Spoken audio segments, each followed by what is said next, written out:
Ecclesiastes 12:13.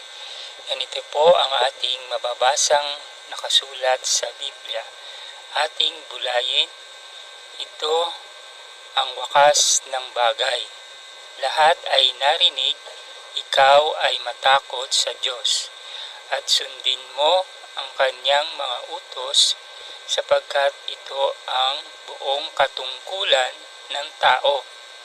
Sa ating nabasa, kung ating bubulayin, merong mga taong nag-i-exist at hindi nila alam kung bakit sila narito at hindi alam kung paano gamitin ang buhay at nagagamit sa iba't ibang bagay.